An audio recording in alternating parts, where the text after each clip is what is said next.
Demain j'arrête, demain j'arrête, demain j'arrête, demain j'arrête, demain j'arrête.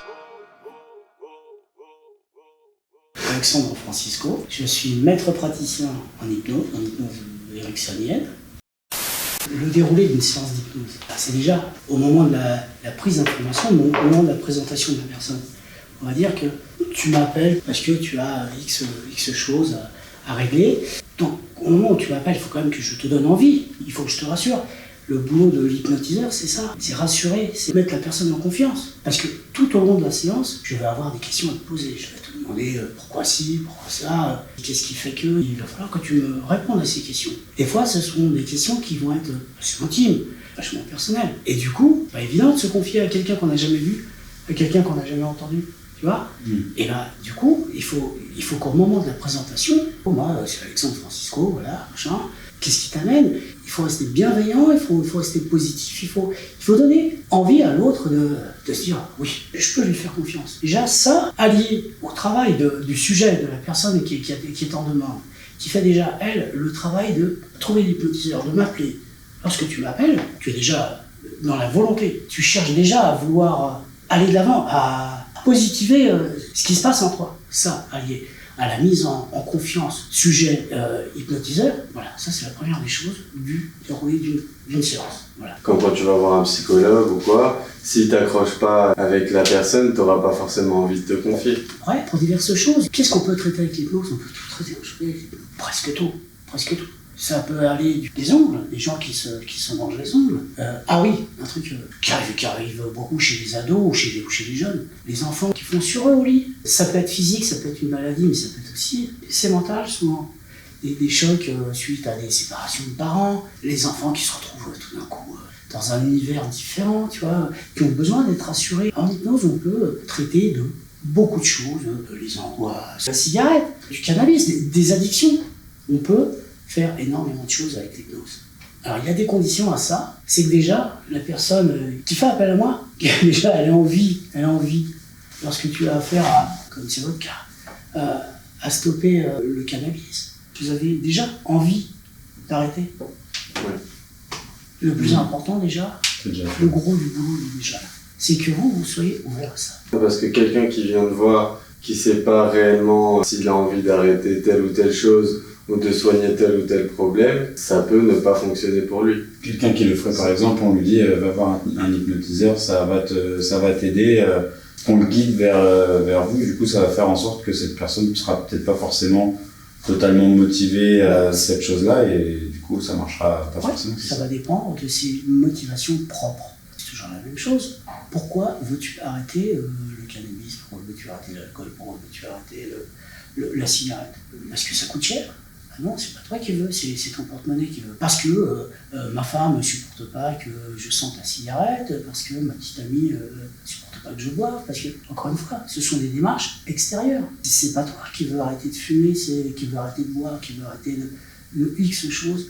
Ce sont les autres, c'est la pression des autres qui font que tu es demandeur. Mais dans la réalité, il faut que ça vienne de toi. C'est pas ta femme qui va se faire hypnotiser, c'est toi. Tu vois. Bien sûr. Et puis il y a toujours un esprit de contradiction aussi. Je sais que moi par exemple, plus tu me dis de ne pas faire quelque chose, plus j'ai envie de le faire. Et quand on me disait, là, arrête de fumer, ah ouais, j'avais pas forcément envie. Donc déjà, j'en avais pas l'envie moi tout seul. Qu'on vienne me saouler par exemple avec ça, et ça on en parlait avec la psychologue. La pression de l'entourage par exemple, c'est quelque chose c'est réel. On a du mal encore à comprendre que les addictions sont une maladie, c'est avéré, c'est prouvé. Les gens ils disent oui, il faut arrêter, mais si toi au fond de toi t'as pas envie, moi au bout d'un moment tu vas trop me dire arrête de fumer. Limite parfois je vais te regarder, je vais rouler un gros 1, je vais te regarder et je vais l'éclater devant toi. Mais oui, pas la personne qui me dit ça, tu vois ce que je veux dire? J'ai saisi le truc. Déjà, la première des choses, c'est que le cerveau ne comprend pas la négation. Si je te dis, ne pense pas à un éléphant rose. Tu ne veux pas y penser, qu'est-ce que tu fais? Et ouais. Alors là, c'est le père qui va parler, parce que j'ai eu des enfants, j'ai appris à les faire. Si tu dis à un gamin, ne fais pas ça, le premier truc qu'il va faire, c'est il va faire. Lui, ce qu'il entend, le gamin, c'est ne fais pas ça. Bah, le cerveau, lui, il entend fais ça. Il ne comprend pas la négation. Ne fais pas, ne fais pas, ne fais pas. Bah si, fais. Tu pourras te convaincre de plein de choses. La négation, je pense que c'est quelque chose qui a été créé pour guider un peu mieux. Mais le cerveau, lui, un truc est sûr. Il ne comprend pas la négation. Plutôt que de dire à quelqu'un fais mal. Tu fais mal les choses. Dis-lui plutôt fais mieux. Et c'est prouvé. Il y a des améliorations. Il y a effectivement des gens qui font mieux, parce qu'on leur a dit de faire mieux. Plutôt que de dire à quelqu'un ne rentre pas trop tard, essaye de rentrer de tôt. bonne heure. Ouais, On rentre trop. Dans nos façons de parler, déjà, je pense qu'on s'en voit déjà dans les corps, déjà. Dans nos façons de parler, on n'a pas les bons réflexes. Il faudrait qu'on soit positif. Quand tu veux féliciter quelqu'un, souvent on dit « Oh, c'est pas mal. Oh, c'est pas mal ça. » Mais non, c'est très bien ça. Tu peux faire mieux. Mais c'est très bien. Ça sonne mieux que c'est pas mal. Non, c'est la façon de toutes les tournures de phrases en fait. Toutes les Oui, tournures mais de ça commence déjà par ça. Est-ce que à partir du moment où une personne est motivée à régler son problème, quel qu'il soit, et qu'elle vient faire appel à toi ou quelqu'un d'autre qui fait de l'hypnose, est-ce que, je ne sais pas si on peut parler de 100% de chance de réussite dans la thérapie, on peut appeler ça une thérapie? Oui, c'est une thérapie brève. Que du coup, tout le monde, à partir du moment où on est motivé, tout le monde est réceptif à l'hypnose. Alors le grand débat, est-ce que tout le monde est réceptif? Oui. Okay. Oui, réellement, tout le monde est réceptif. Alors on en revient toujours à la même chose. Tu veux pas. Voilà, c'est juste ça.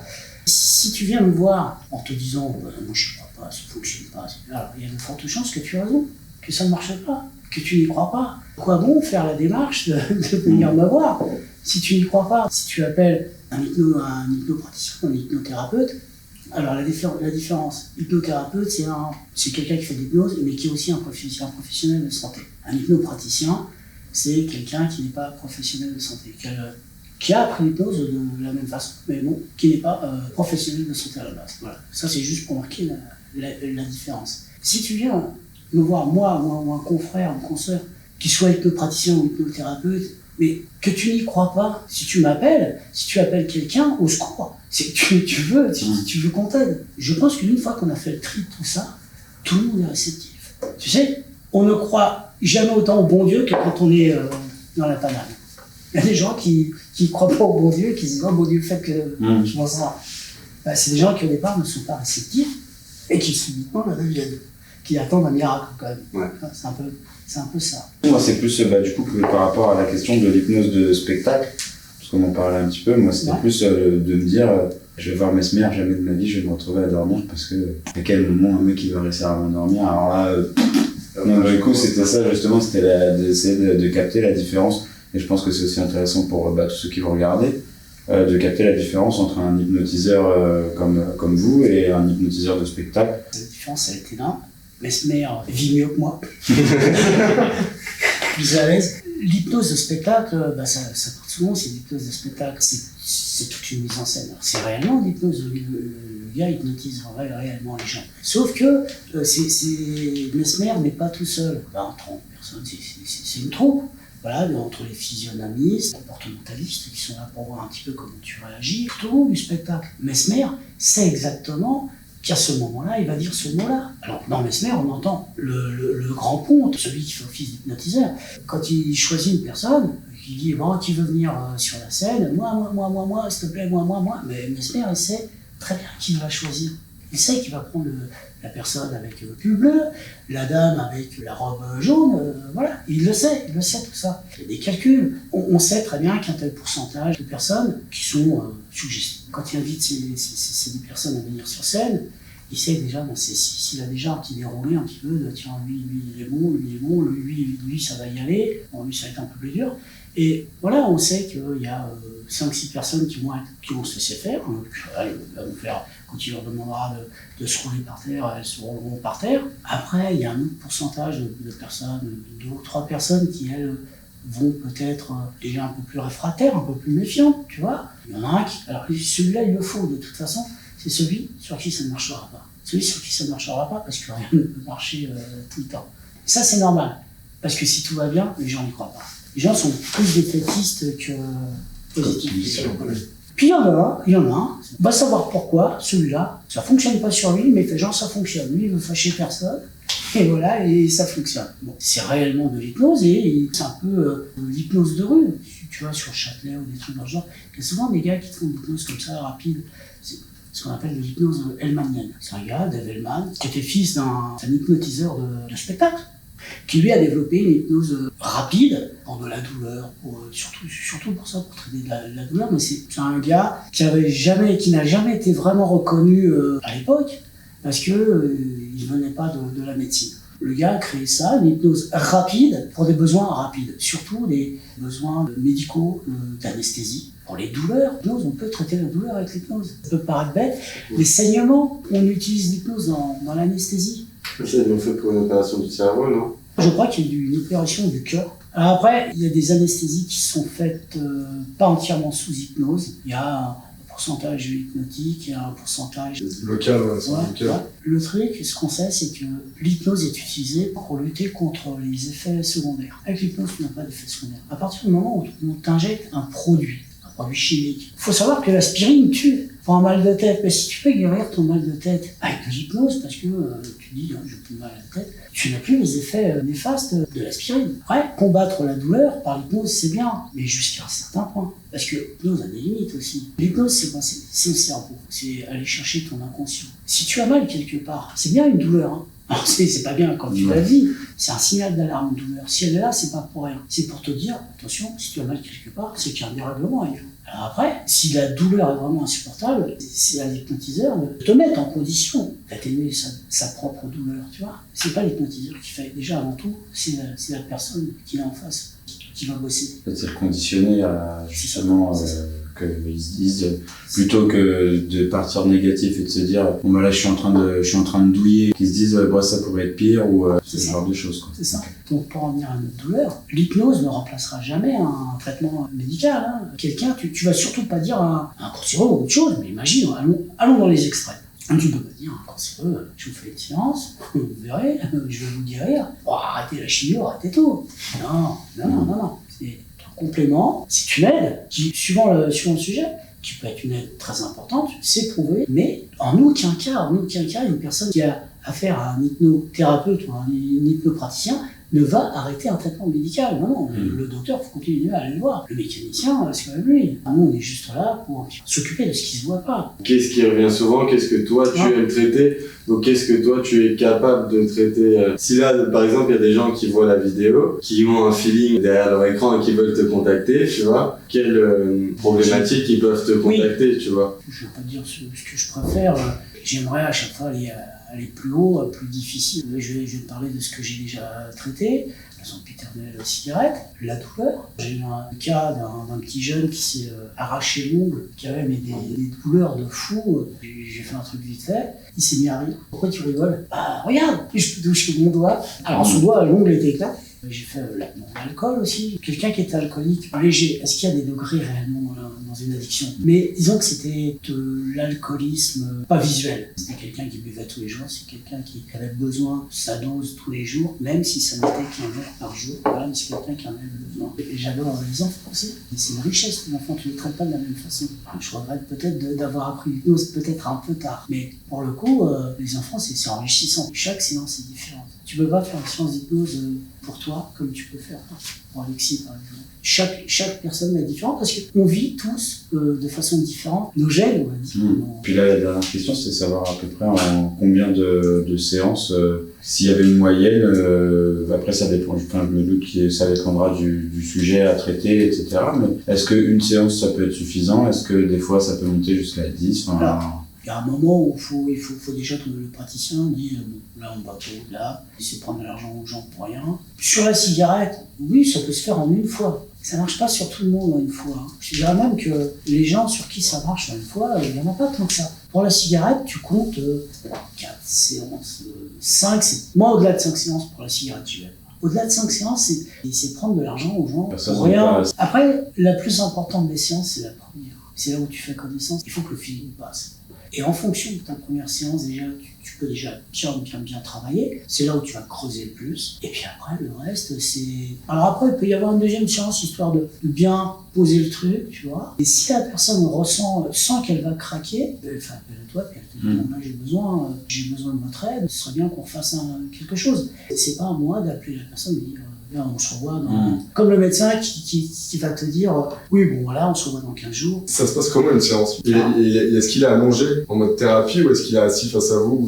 Non, il y a plusieurs façons de faire la séance. Alors, il y en a qui font effectivement allonger. Bon. En règle générale, ça se passe assis, face à l'autre. J'ai fait 2 séances de mémoire à côté de chez moi, dans un bois. Parce que ça apportait quelque chose de plus à la personne. En recherchant un moment confortable et pour baigner l'imaginaire de la personne, et ça lui a permis de rentrer dans le truc. Mais comment généralement vous êtes assis? Enfin, la personne en face. On peut être debout, on peut être... je te dirais que c'est suivant la personne, il faut qu'elle se sente à l'aise. Si elle ne se sent pas à l'aise allongée, c'est pas la peine. Moi, je pratique comme ça. Voilà. Faut être créatif. Là, peut-être que mes formations de scénariste m'ont aidé. Encore une fois, au risque de me répéter, tu ne feras jamais 2 fois la même séance. Parce que tu vas traiter 2 personnes différentes, 2 moments différents. Et puis, si c'est du répéter, à la fin, tu n'y crois plus toi-même. Quelque part, il faut que tu sois hypnotisé toi-même, à un moindre degré quand même. Mais encore une fois, ça n'a rien à voir avec il y a des voyantes, avec les boules de cristal.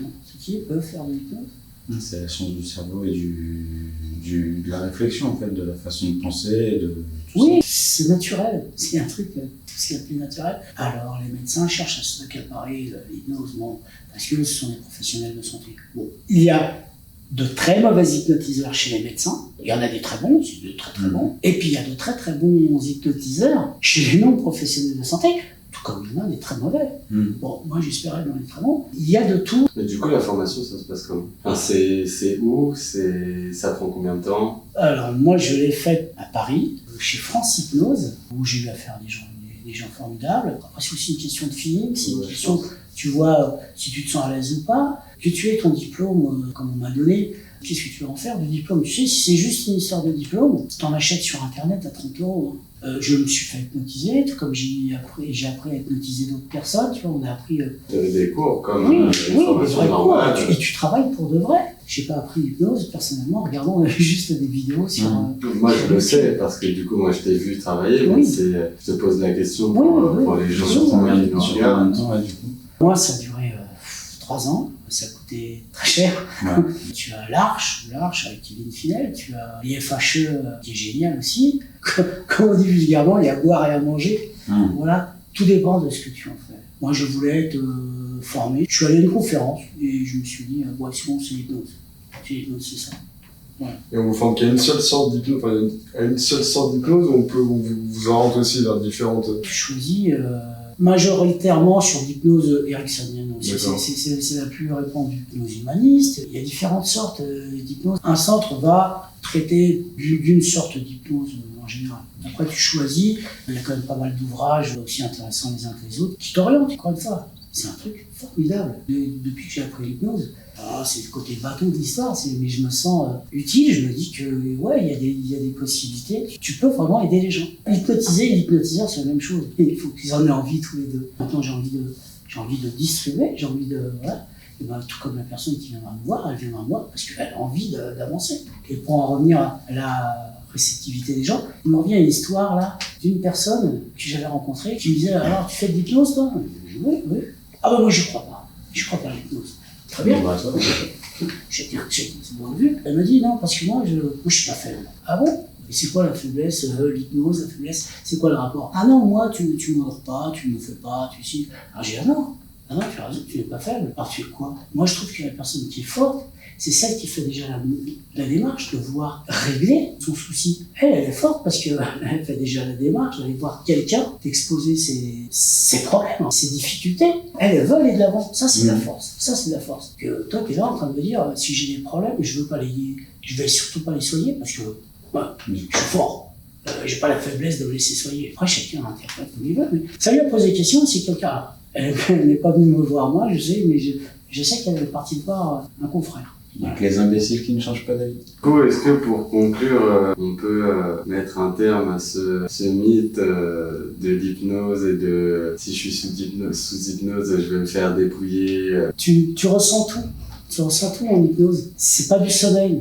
On t'endort pas. Déjà, en hypnose, tu ne fais rien que tu ne veuilles faire. Tu acceptes ce qu'on te demande de faire. Un bon hypnotiseur, ça va pas être du dégradant. Alors on en revient toujours à l'hypnose de spectacle et à l'hypnose thérapeutique. Le spectacle, bon, c'est du spectacle. Voilà. Oui, on est d'accord. C'est un mythe. C'est un mythe, oui. Si vous consultez un hypnotiseur, vous n'allez pas vous faire dépouiller, vous n'allez pas vous faire voler, violer, tout ce que vous voulez. Non. Bah écoute, merci en tout cas. Bah, merci à vous beaucoup de nous avoir aiguillés là-dessus. J'espère que ça va aiguiller des gens et que qui te contacteront ou qui contacteront des confrères ou des consoeurs à toi. Ouais, n'hésitez pas. Et en tout cas, je tenais à vous dire, les gars, chapeau. Merci. Ça fait plaisir. Demande-moi,